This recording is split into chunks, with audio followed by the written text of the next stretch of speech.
Hola, buenos días, buenas tardes, bienvenidos a todos al Centro Sefarad de Israel.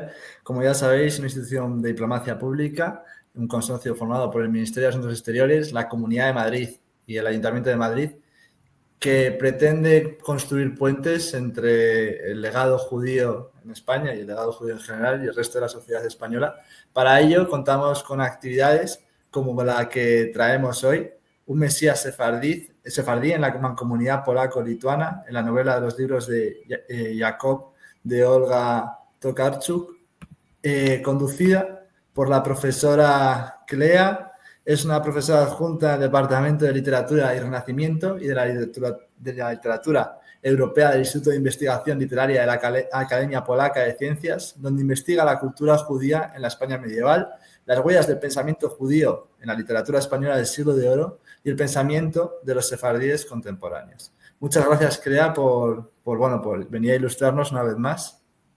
Hola a todos, muchas gracias a ti y al Centro Sefarad por invitarme de nuevo y para poder presentar a un Mesías sefardí en la mancomunidad polaco-lituana en la novela Los libros de Jacob de Olga Tokarczuk.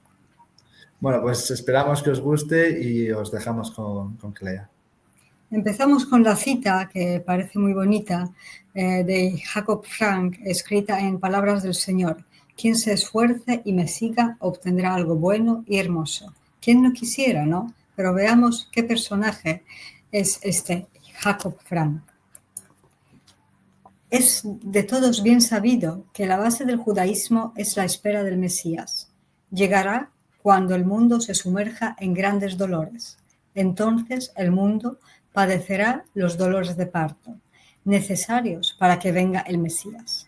Por ende, cuando peores son los tiempos, más cercana es su llegada. Sin embargo, hay que estar alerta porque la historia del pueblo judío está llena de malas rachas, de las que se aprovechan los falsos mesías. En Esmirna, Imperio Otomano, en 1626, nació Sabtai Tzvi, quien en 1648 se manifestaría como Mesías y sería reconocido como tal por el estudioso del Talmud Natán de Gaza.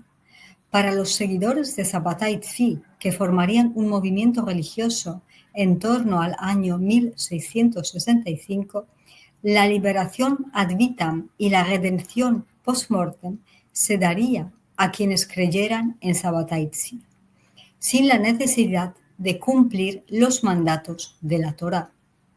Esto suponía una gran revolución en el judaísmo, porque hasta este momento guardar los mandatos se consideraba condición sine qua non para recibir la gracia de Dios. Al proclamar la abolición de la ley establecida en la Torá, se anularon todos los fundamentos judaicos expresados en la tradición rabínica. El judío perteneciente al movimiento de los Sabbatai Tzvi, en vez de esforzarse por alcanzar la piedad cumpliendo los preceptos de la Torá, debía realizar una serie de actos extraños, es decir, cometer las acciones que estaban prohibidas por la ley bíblica. Estas excensidades también las cometería Jacob Frank, principal personaje del Opus Magnum de Olga Tokarczuk.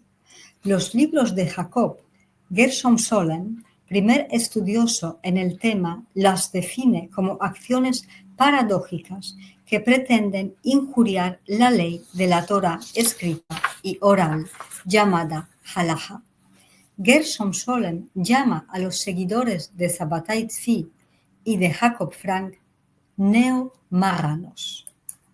Recordemos que marrano es el término peyorativo para designar a los judíos hispano-portugueses convertidos por fuerza al cristianismo, de los que se sospechaba que mantenían en secreto su antigua religión y seguían entregándose a las prácticas judaizantes. Así visto, el marrano es sinónimo de criptojudío. Los sabateos y los franquistas, considerados herejes y maldecidos por los judíos piadosos, tuvieron que practicar sus creencias en secreto, lo que les asimilaba a los marranos. La etimología popular ha querido unir la palabra marrano, referida a un judeo converso, con la palabra homónima marrano, cerdo o coloquialmente persona sucia, lo que se relaciona con el acto extraño que comete Jacob Frank, consistente en comer cerdo durante el periodo de ayuno.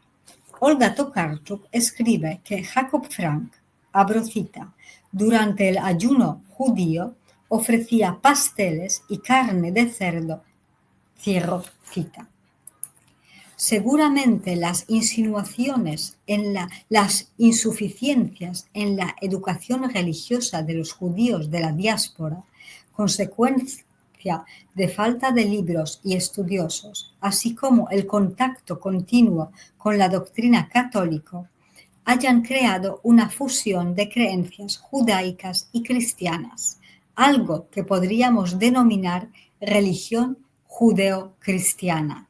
Consultando el libro del esplendor, Sefer HaZohar, la mayor fuente escrita para los seguidores de estos dos movimientos, podemos encontrar las huellas de influencia cristiana en el judaísmo. En el siglo XIII, cuando se escribe el libro del esplendor, se produce el auge de la devoción mariana. Siglos más tarde, Jacob Frank desarrollará la teoría de la correspondencia entre la Shejina, la presencia de Dios en la tierra, y la Virgen María. Este fenómeno del auge de la devoción mariana se puede interpretar como un síntoma esquizofrénico o, como lo califica Solem, de doble personalidad en los marranos, porque vamos a ver en los marranos cómo esta devoción mariana influye en la creación y en el desarrollo de la figura de la Shejina. Dado que el Mesías no ha venido, pese a la conducta piadosa y justa de los judíos fieles a los preceptos rabínicos, era de esperar que apareciera al ver los actos extraños que podríamos llamar sucios, creyendo que para llegar a la salvación había que bajar a la cúspide del mal. Y esta, según los sabateos y los franquistas, exigía cometer el pecado sagrado. Sabbatai Tzvi llegaría a transgredir casi todas las leyes judaicas, incluso pronunciaría el inefable nombre de Dios. Es más, en 1666, amenazado por el sultán Solimán el Magnífico, se convertía al Islam. El sabateísmo y el franquismo eran movimientos religiosos considerados peligrosos también por los representantes del judaísmo tradicional que intentaban combatirlos. En Polonia y Lituania, donde la población de los judíos tradicionales era cuantiosa, surgieron los cripto-sabateos. La mayoría de ellos habitaba Podolia, actualmente en Ucrania, zona que durante un periodo, desde 1672 hasta 1699, fue absorbida por el Imperio Otomano. En Podolia encontramos judíos que practicaban el rito sefardí y hablaban el judeo español. Sin embargo, para los askenazíes, en los siglos XVI y XVII, Polonia fue la cuna principal de la comunidad askenazí. Y los sefardíes que se asentaban allí buscando una vida mejor eran, para ellos, los askenazíes, unos extraños. Los libros de Jacob, o Gran Viaje a través de 7 fronteras, 5 lenguas y 3 grandes religiones, sin contar otras pequeñas, contado por los muertos y completado por la autora siguiendo el método de la conjetura y de muchos otros libros extraídos, y asimismo reforzado con la imaginación, que es el mayor don natural del ser humano. Este es el título completo de la obra cumbre de Olga Tokarczuk, escritora polaca. Ya su largo título alude al concepto de viaje, metáfora perfecta de toda literatura que desde sus inicios gusta de describir la peregrinación del ser humano en busca de la verdad, la paz, la inmortalidad o del mismo Dios. Jacob Frank nació en 1726 como Jankel Leibowitz. Jankel es diminutivo yiddish de Jacob, en una región que hoy comparten Ucrania y Rumanía, de donde procedía su padre Yehuda Leib de Cherniovce, aficionado a los escritos de Natán de Gaza, profeta de Sabbatai Tzvi. Los judíos sefardíes eran comúnmente llamados Frank en Valaquia y en Turquía, a lo que Tokarczuk agrega que, abro cita, Frank o Frank significa extraño, cierro cita. Jankel elige este nombre porque cree que, abro cita, ser un extraño equivale a ser libre, cierro cita. Además, se consideraba sefardí y su lengua natal era, según Olga Tokarczuk, el ladino. Bueno, sabemos bien que ladino no tanto significa judeo-español como lengua calca utilizada para transcribir las Biblias o textos sagrados del hebreo al romance. Como muchos sefarditas, hablaba también Jacob Frank turco, como nos lo dice Olga Tokarczuk, lengua en que se movía como pez en el agua. Cierro cita. Nachman de Busk, amigo que se convertiría en transmisor de sus enseñanzas, igual que lo fue Natán de Gaza para Sabbatai Tzvi, cuenta así su primer encuentro con Jacob Frank. Abro cita. Recuerdo que al verlo me recorrió un escalofrío. Sentí un temblor por todo el cuerpo y un amor más grande del que haya sentido por cualquier otra persona en el mundo. Cierro cita. Esta cualidad de atraer a la gente fue decisiva para Nachman y otros que estaban buscando desesperadamente la encarnación de Sabbatai Tzvi. Había un grupo de judíos sefardíes que querían independizarse tanto de los talmudistas como de los sabateos y de su continuador Baruchia Russo, uno de los fundadores de los llamados Domne, neófita en turco, y formar su propia sinagoga emancipada. Teniendo este propósito, elegirían como campo propicio para su experimento la República de las Dos Naciones, donde residían muchos judíos cuyos derechos eran respetados por los monarcas y por la Iglesia. Para poder atraer a más seguidores tenían que encontrar un líder carismático y no excesivamente erudito, requisitos que cumplía Jacob Frank. Lo casarían con Haná, mujer de muy buena familia judía, para subir su estatus social. Justamente en Polonia, en el pueblo de Lanskoroń, actual Ucrania, cerca de Kamieniec-Podolski, tuvo lugar la primera demostración pública de los franquistas, en donde anunciaron, abro cita, la nueva religión a la que hay que llegar a través de Esaú, es decir, del cristianismo, igual que Sabbatai entró en Ismael, es decir, en la religión turca. Cierro cita. Esto sucedió en enero de 1756 en la plaza del mercado del pueblo. Después de anunciar su fe a voz en grito, los herejes se marcharon a una taberna donde se dedicaron a cometer acciones lascivas. Curiosamente, los franquistas encontrarían apoyo en el obispo de Kamieniec-Podolski, Dębowski, que les defendería con ahínco, probablemente queriendo usarlos para combatir a los talmudistas. Con su apoyo se organizó en Kamieniec-Podolski una disputa pública entre el grupo de Frank y los judíos ortodoxos, donde estos presentarían su doctrina. Su doctrina se centraba en 9 puntos. Abro cita. 1. Creemos en todo lo que el Dios del Antiguo Testamento mandó creer y en todas sus enseñanzas. 2.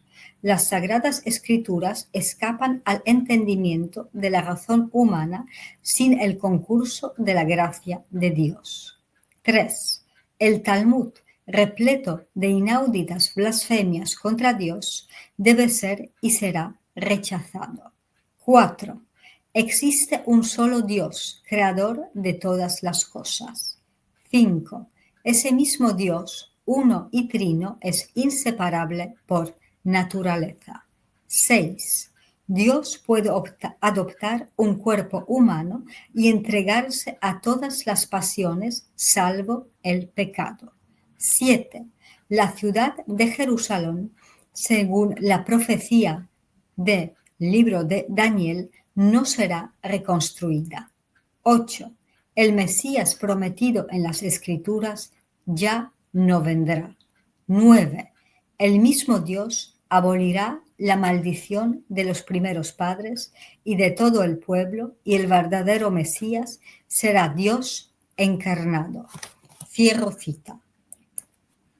Los franquistas saldrían vencedores de la disputa que tuvo lugar en Kamieniec-Podolski entre junio y septiembre de 1757.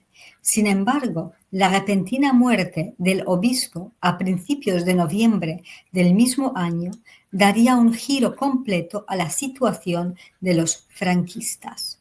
No sintiéndose del todo seguro, Jacob Frank, con sus seguidores, abandonaron Polonia, estableciéndose en Giurgiu, a orillas del Danubio, ciudad que hoy pertenece a Rumanía. Allí, desesperado, sin perspectivas de poder seguir su proyecto religioso en la República de las Dos Naciones, Frank se convirtió al Islam. Entonces tomó el nombre de Ahmed. Su apostasia lo llevó al callejón sin salida, obligándole a continuar su caída siguiendo las huellas de Sabataitsi y su seguidor Baruchia Russo. Gracias a las intervenciones de Molivda, pleno nombre Antoni Korwin-Kosakowski, primo del obispo de Inflante, Livonia, conocedor de lenguas orientales, hebreo, arameo y turco, y por supuesto polaco, los franquistas obtuvieron un salvoconducto firmado por el rey Augusto III de Polonia, garantizando la protección de los sectarios siempre y cuando no se asentaran en las zonas habitadas por los talmudistas. De esta forma, los franquistas pudieron regresar a Polonia prometiendo bautizarse. Antes del bautismo tuvo lugar un segundo debate, esta vez en la Catedral de Lwów, desde el 17 de julio hasta el 10 de septiembre de 1759, donde los seguidores de Frank presentaron 7 puntos de su nueva doctrina. Abro cita. 1. Todas las profecías sobre la venida del Mesías ya se han cumplido. 2. El Mesías era un Dios verdadero cuyo nombre era Adonai, que tomó nuestra carne y sufrió por nuestra redención y salvación. 3. Desde la llegada del verdadero Mesías, los sacrificios y las ceremonias han cesado. 4. Todos deben obedecer al Mesías, porque en él está la salvación. 5. La Santa Cruz es una representación de la Santísima Trinidad y el sello del Mesías. 6. Nadie puede llegar a creer en el Mesías Rey, excepto a través del bautismo. 7. El Talmud enseña que la sangre cristiana debe ser exigida y que cualquier que crea en el Talmud debe exigirla. Cierro cita. El punto más discutido y peligroso para los rabinos era el séptimo. El archidiácono de la catedral, el padre Stepan Mikulski, que dirigía la disputa, cuando tocaba el turno de defensa de los judíos ortodoxos, no les dejaba hablar. Inmediatamente les interrumpía y cerraba la sesión. Es bien probable que todo estuviera decidido de antemano entre la Iglesia y los franquistas, puesto que el propósito del acto era propiciar el bautismo de estos últimos. El acto de cristianizar de Jacob Frank tuvo lugar, según Olga Tokarczuk, el 17 de noviembre de 1759, después de una misa solemne. Entonces, Jacob Frank adoptó el nombre de Yusef.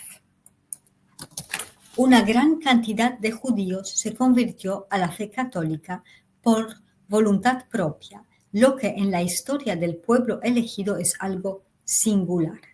Algunos de entre ellos argumentaban que su conversión, no siendo forzada, tampoco se debía a la convicción religiosa. Muchos optaron por el catolicismo para obtener beneficios materiales y ascenso social.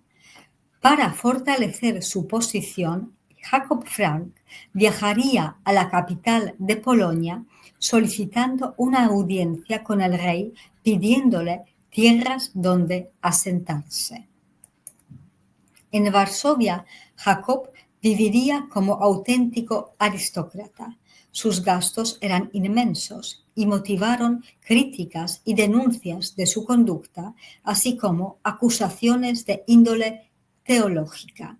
Entre estas últimas, la duda sobre la sinceridad de su conversión. Se decía que Frank se autoproclamaba reencarnación de Jesucristo y que por eso había escogido 12 apóstoles de entre sus seguidores. Esta última acusación causó la apertura de una investigación durante la cual salió a la luz que en los ejemplares del Nuevo Testamento que manejaba, el nombre de Jesús estaba tachado y en su lugar ponía Jacob. A estas denuncias se añadieron otras de índole moral, la apropiación indebida del dinero de los neófitas y la poligamia.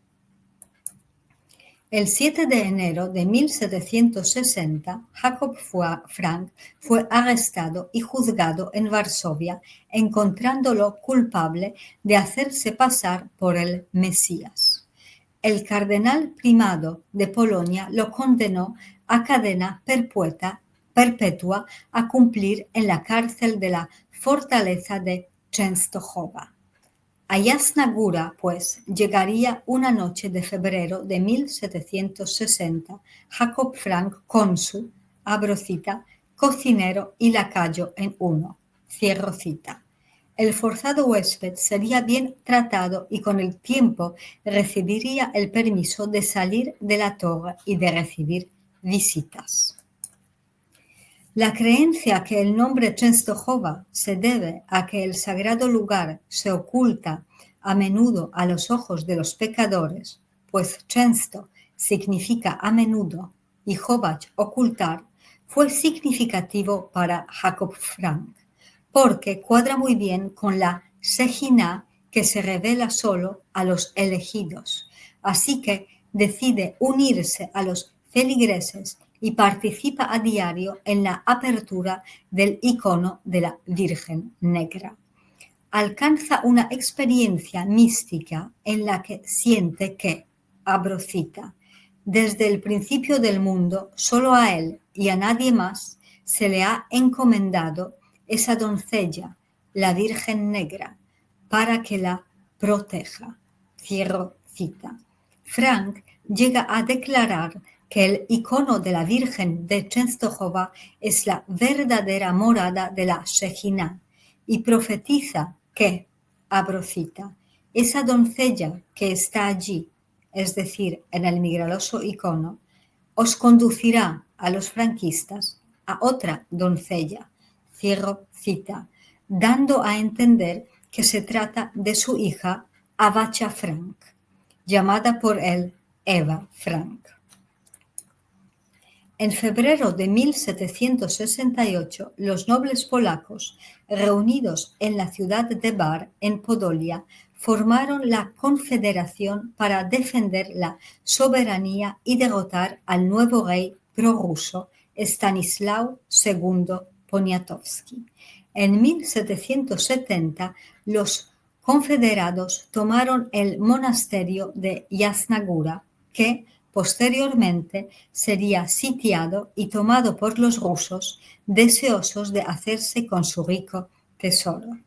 Con la redención del santuario, Frank pasaría a ser rehén de los rusos, quienes no tendrían nada en contra de liberarlo.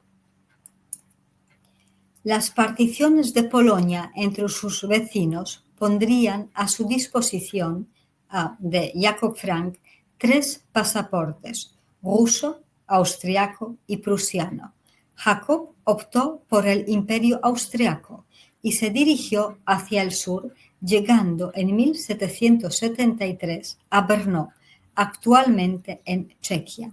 Allí se presentó como un rico mercader con propiedades en Turquía, cerca de Esmirna, vistiendo a la turca para subrayar su nueva identidad. El supuesto comerciante venía rodeado de un séquito, abro cita, formado por jóvenes. No había ninguno de los más veteranos, cierro cita, y con su hija, abro cita, Abacha, a quien su padre invariablemente llamaba Eva, cierro cita. La hermosura de Eva cautivaría al propio emperador del Sacro Imperio Romano Germánico, José II, y Jacob con Eva, una vez instalados en Offenbach, cerca de Frankfurt del Meno, recibieron en 1775 una invitación para visitar Viena.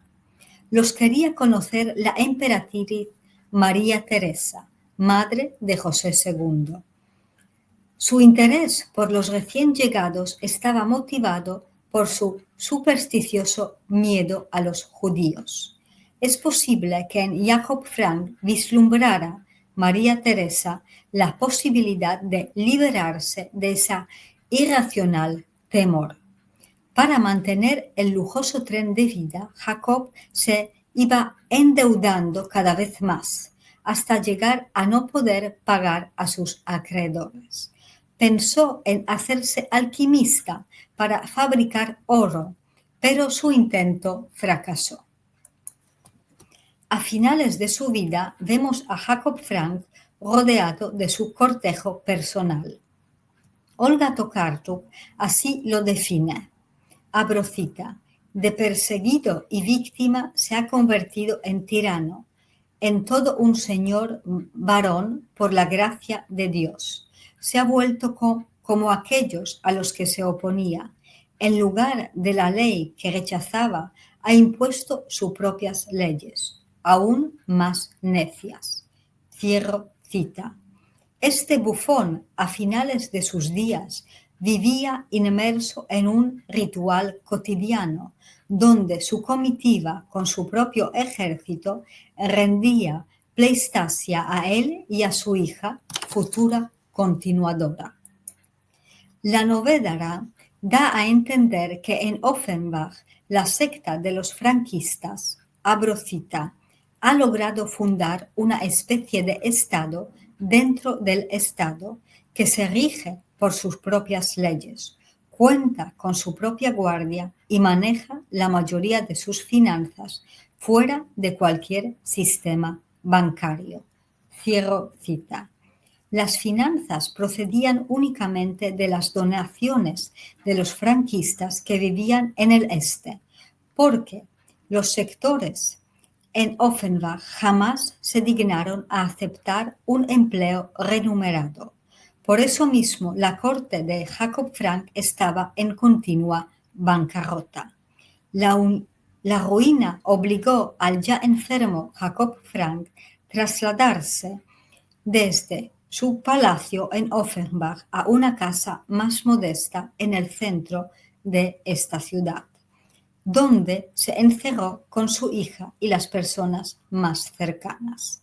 En su lecho de muerte, en 1791, la novela nos lo presenta como, abro cito, reza o canta en la lengua antigua, cierro cita.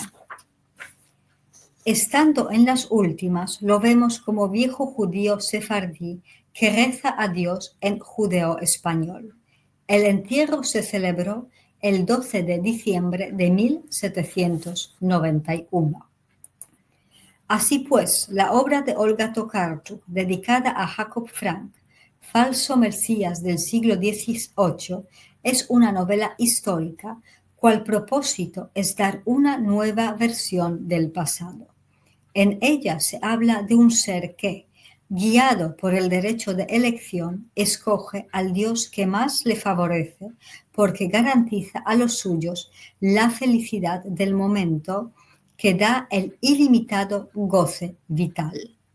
Para conseguirlo era imprescindible desprenderse de toda normativa rabínica construida a base del árbol del conocimiento del bien y del mal, y optar por las enseñanzas cabalísticas, en particular las descritas en el Zohar y provenientes del árbol de la vida. Olga Tokarczuk, con su obra maestra, nos retrata a un judío de orígenes sefardíes que revolucionó el mundo judaico en el siglo XVIII. Sus seguidores, entre los cuales se encontraba la madre de Adam Mickiewicz, el más célebre escritor polaco, tras su muerte seguían venerándolo durante muchos años. Gracias por su atención. Bueno, pues muchísimas gracias a Clea y por supuesto muchísimas gracias a todos los que nos habéis estado escuchando desde casa. Y bueno, pues si os ha gustado, nos veremos en futuras ocasiones, en futuras actividades aquí en el canal de Centro Sefarad de Israel. Nuevamente, muchas gracias, Clea. Gracias a vosotros, gracias a ti, a Esther, al Centro Sefarad y a todos los que siguen el canal de Centro Sefarad. Espero que les haya gustado la historia de Jacob Frank contada por Olga Tokarczuk. Gracias. Seguro que sí. Nos vemos en próximas actividades del centro. Saludos.